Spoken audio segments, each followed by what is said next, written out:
Good Tuesday morning, and thank you for joining us here on KARE 11 News Now. I'm Jason Hackett. Let's get to your headlines. It is back to school for hundreds of Minnesota districts, with kids heading off to class for their first day this morning. After last week's deadly mass shooting, though, parents and students alike may be dealing with some anxiety. Michelle Beck is in Eagan with more on how students are being supported today. School security is at the top of mind for so many families right now. Since last week's shooting involving Annunciation students, a mental health expert told us it's critical to ask open-ended questions to children. Kids can fill adults in on what they've heard or what they're curious about, allowing adults to provide simple and concrete answers. We also talked with nonprofit leaders from Treehouse who actually went to Annunciation last week to offer their support. Typically, they have teens in small groups rate their week and pick feelings that go with that. We've found through our own studies and even outside sources that even providing vocabulary to your emotions decreases negative mental health and increases your sense of community around you. You can't fix anything, but at the same time to go, it's so important to say you're not alone. Yeah, so we're hearing that over and over again. Let the kids and not the adults be the ones to guide the conversation. Back to you. Michelle, thank you. Last week's mass shooting at Annunciation Church is also renewing school safety concerns, and schools are ramping up security. Audrey Russo is at Bryn Mawr Elementary School in Minneapolis with more on what's being done. We confirmed back to school security plans with 3 different districts, and a lot of them involve either having additional police officers from the local police department on standby or stationing them here at the school building during the morning drop-off for the entire week. Minneapolis's police chief says the city is one of those districts that's planning to have additional officers here through Friday. Includes Minneapolis police officers, but is being supplemented by about a dozen Minnesota State Troopers through the end of the week.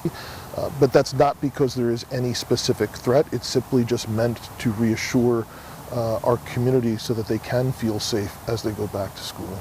Police tell us they'll patrol houses of worship along with the school buildings here in Minneapolis. Security officials with every district, no doubt, are reviewing their safety procedures, but procedures with staff, well, that's only one piece of the puzzle. We spoke with a security expert specializing in large public spaces. He says physical building upgrades should be considered by administrators and funded by lawmakers. It requires certainly investment, capital investment, and some annual recurring costs to support it. And also it does take longer time to design and implement the solutions. I think this is where, by the way, legislative support is a must. And as for those extra patrols out here in Minneapolis, well, police say that they're planning on having them through the rest of the week and that they'll reassess after that to see if it's needed beyond and into the rest of September. Back to you.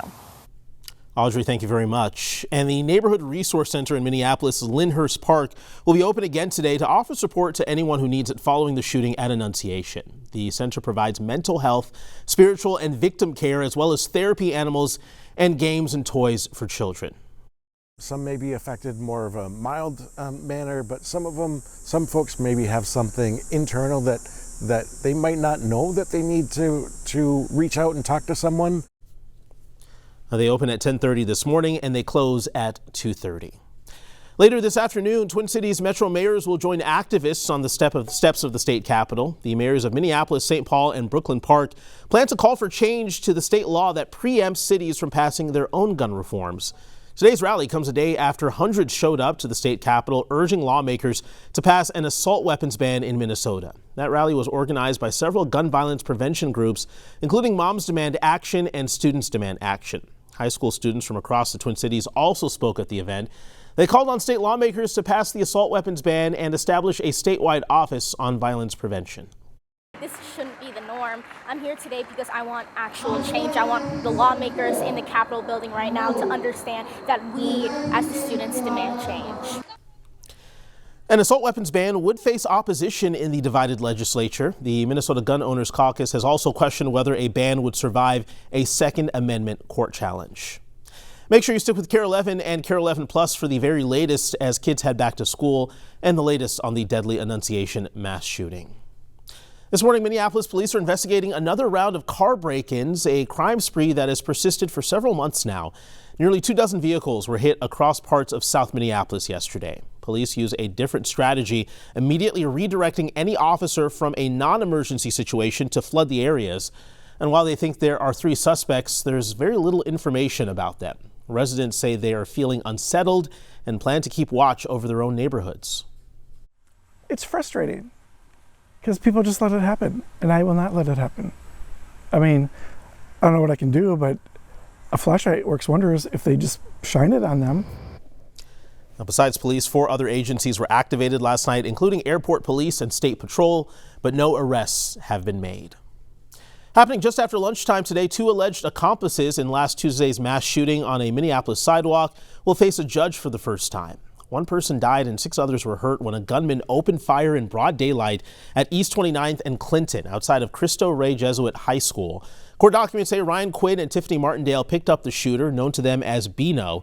They say Bino had them circle the block, then got out and fired into a crowd at the intersection. Charges say they were arrested in Inver Grove Heights after dropping Bino off in Minneapolis' north side. Police haven't further identified Bino or said if he's been arrested. And this morning, the trial for Minnesota's 2016 Teacher of the Year, accused of sexually abusing a child, is expecting to wrap up today.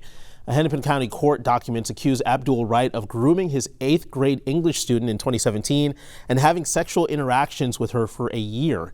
A judge will decide Wright's fate when testimony ends.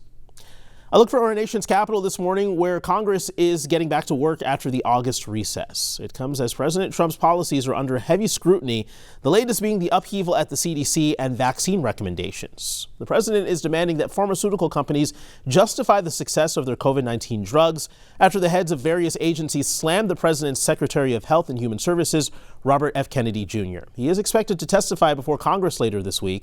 NBC's Alice Barr has the latest details from Washington. Hi there. President Trump is now weighing in on the controversy over vaccines that his vaccine skeptic health secretary has stirred up and that the president says is ripping apart the nation's top public health agency. With cold and flu season bearing down and COVID cases rising, a shakeup in leadership at the CDC, and new restrictive guidelines, drawing confusion about who can get the COVID vaccine.